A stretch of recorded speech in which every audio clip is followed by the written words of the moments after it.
일제강점기 강제징용된 조선인의 수는 약 140여만 명으로 추정되고 있습니다. 이 중 희생자의 수는 아직도 정확한 파악이 어려운 실정입니다. 더 안타까운 것은 무용고 희생자의 유골이 사찰과 신사 등 일본 전역에 분산돼 있어 귀환이 쉽지 않다는 겁니다. 관음종이 이런 무용고 희생자 유골의 환국을 종단 사업으로 추진할 예정입니다. 보도에 하경목 기자입니다. 지난 1월 일본 야마구치현 우베시에서 조세이 탄광 20사고로 희생된 한국인 희생자들의 넋을 위로하는 천도제가 봉행됐습니다. 해저 탄광이었던 조세이 탄광은 조선 탄광이라고 불릴 만큼 조선인 강제징용자들이 많았습니다. 1942년 조세이 탄광이 수물되면서 130여 명의 한국인이 희생됐지만 아직 유골 발굴은 물론 위령비 건립조차 일본 정부가 불허해 진상조사가 제대로 이루어지지 못한 상태입니다. 2013년 국무총리 소속 대일항쟁기 강제동원 피해조사 및 국외 강제동원 희생자 등 지원위원회의 자료에 따르면 1939년부터 1945년까지 강제동원된 조선인은 약 140만 명에 이릅니다. 하지만 민간학계는 755만여 명으로 추정하고 있어 정확한 희생자 규모도 파악하기 어려운 실정입니다. 정부 차원의 희생자 유골 환국 사업이 중단된 상태에서 관음종이 무용고 희생자의 유골 환국과 희생자 추모를 종단 사업으로 추진하기로 했습니다. 대한불교 관음종이 창종 50주년을 계기로 해서 앞으로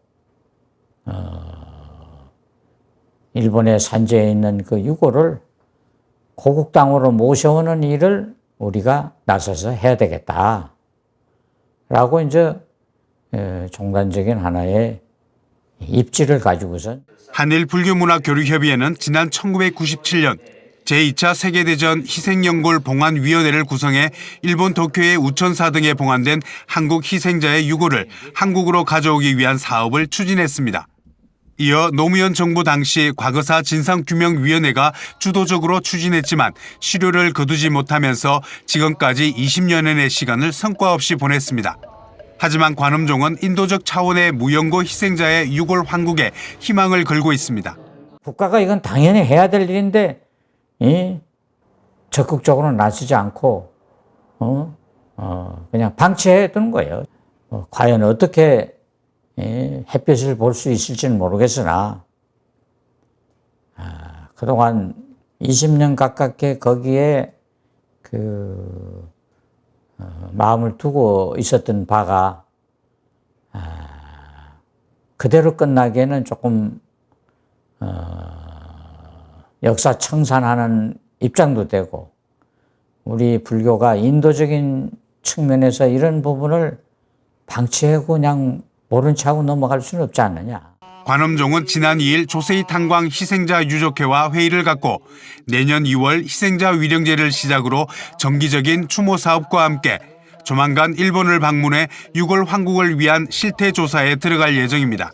하지만 일본 각 종단 사찰과 신사에 봉안된 유골 환수를 위해 사찰과 종단, 지자체와 일본 정부의 승인을 거쳐야 하는 등 넘어야 할 산이 많은 만큼 불교계의 관심도 필요해 보입니다.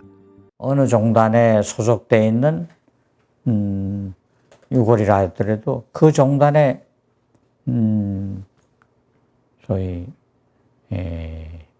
승인이 없으면 나올 수가 없기 때문에 그래서 이제 그런 부분도 이제 말하자면 그 순리를 쫓아서 해야 되기 때문에 이제 아마 준비하는 일이 이제 차곡차곡 이제 해 나가야죠. 신심을 가지고 하지 않으면 안 되는 일이라. 그래서 이제 해보긴 해보는데 과연 이게 얼마나 성과가 있을라는지 미지수입니다. 창종 50주년을 맞는 관음종이 일제강점기 희생자 유골 환국 사업을 종단의 주요 목적 사업으로 정관 변경도 고려하고 있어 과거사 정리에 마침표를 찍을 수 있을지 주목되고 있습니다. BTN 뉴스 하경목입니다.